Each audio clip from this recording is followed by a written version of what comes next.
So a while back, I went to go see a therapist, and one of the things that I was talking to her about was all my past relationships. And one of the things I asked her was, why is it that I'm always attracting all these toxic women in my life? Why is it that I'm always attracting women with daddy issues? And she smiled and she said, well, isn't it obvious? It's because you yourself have daddy issues. And one of the things that came to mind when she said that was, law of attraction 101, you attract what you are, as within, so without. Your outer reality is a reflection of how you think and feel about yourself. But what came to mind was an audiobook that I listened to last year, and it's a book that I really need to get like a hard copy and take notes on. It's called No More Mr. Nice Guy by Dr. Robert Glover.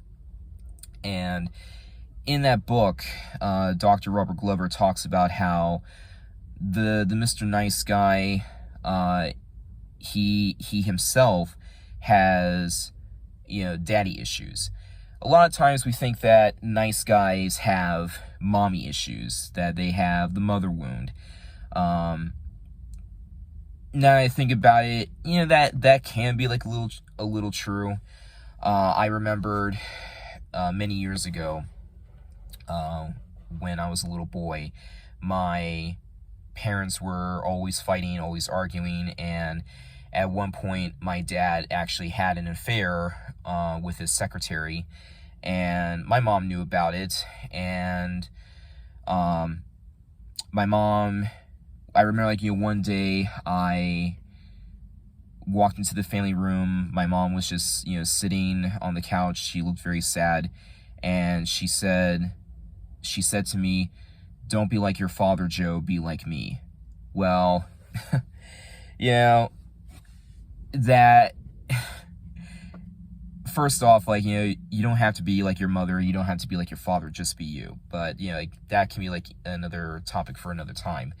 But I knew exactly what she meant when she said that, and how I felt at that time. I felt angry at my dad for what he was doing. I felt angry that he had hurt my mother, and so it almost felt like I had to take on the responsibility of protecting my mother.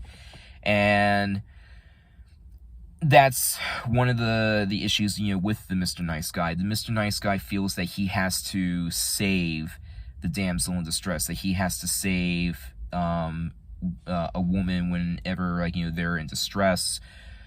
And for me, that kind of stems back to that moment in time with my mother, where I felt that because I was the eldest son, the eldest child, that I felt that it was my responsibility, my duty to protect my mother from my father.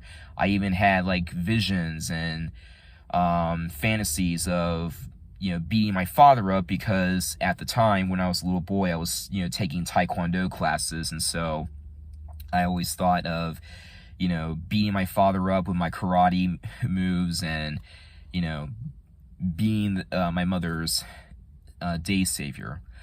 But I was flat out terrified of my father. My father, as a little boy, for growing up as a little boy, he was very authoritative, and he actually learned that from his father. My grandfather was also very authoritative. My grandfather was an engineer. My dad was a contractor with the nuclear industry, so both were always out of town. And so, when my grandfather was out of town, my dad was raised by his mother, who was also a worrywart, and my dad still worries to this day. My dad, when he was in the nuclear industry, was always out of town, out of state, sometimes even out of country. So I was practically raised by my mother, and this was, of course, in the early 90s during the Disney Renaissance period. You hear like a lot of dating coaches and red pill content makers talking about the nice guy, i.e. the beta male simp that was raised by Disney. And of course your single mother. So what I had to learn, there was like I had like a lot of resentment towards my father growing up, and even as a young man, I still had a lot of anger and a lot of resentment towards my father. More so when I discovered the red pill community, the manosphere community, and realized that how important the role of a father is to a child.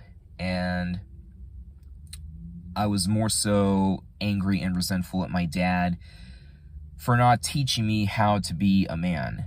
I was angry and resentful at my dad for not, really actually being there for me, not giving me the encouragement that I needed to pursue my goals, to pursue my dreams. My dad, and of course it took me like a long time to finally realize this, and what's helping me to make peace with my dad is that going back and looking at the past, it's like a lot of times we tend to look at the negative parts of our lives. It just seems like negativity is always stronger than positive thought. But I had to go back into my childhood, and I had to think about the good times. My dad, he tried. My dad does love me with all of his heart because, I'm his son. My dad, he did the best he could from where he was. He tried his best to love me from where he was at that point in time with what he knew. I remembered all the times, my dad and I would go fishing up in the Blue Ridge Mountains when we were living in Virginia. I remembered one time, I think when I was 6-7 years old, and my dad and I had a camp out in the backyard. My dad and I think when I was a teenager in high school, my very first baseball game with my dad, father and son quality time, was the Chicago Cubs playing against the Milwaukee Brewers. And I'm actually taking my son tomorrow to see his first baseball game, and it's the Philadelphia Phillies against the Milwaukee Brewers. So, little similarities there. But yeah. So my dad, once I realized that, it helped me to let go of the anger, the hurt, and the pain. And there's been a few moments in the past, within this last year, where it was just my dad and I. We had some alone time, and I said to him, "Dad,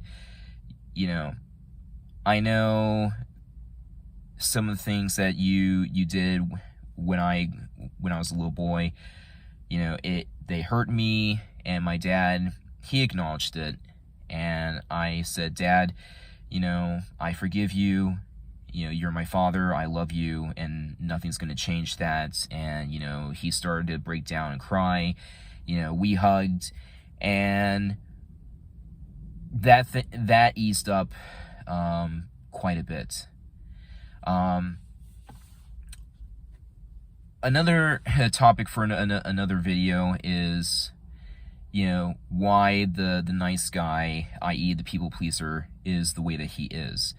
And I know that for me personally, growing up, because of the relationship that I had with my father as a child, you know, and me being the eldest son, I've always wanted to please my father. I've always wanted to make my dad proud and hear him actually say the words, "I'm proud of you." So that will be like another video for, that will be like actually the topic for, you know, the next video about why, you know, the Mr. Nice Guy is the people pleaser and just, you know, how to overcome it. So I'm just gonna go ahead, leave this here. I'm gonna go into the go to the gym now to get my workout out of the way. If you guys like have like any stories about your relationship with your father and how, like, you know, you've been able to overcome it, you know, leave a comment down below. I'm interested in hearing your stories. If you enjoyed this video, make sure that you click the like button, click the subscribe button, as it helps the channel grow. If you found value in this video and you know someone that needs to hear it, then feel free to share it. So until then, guys, stay strong and you are enough. Bye.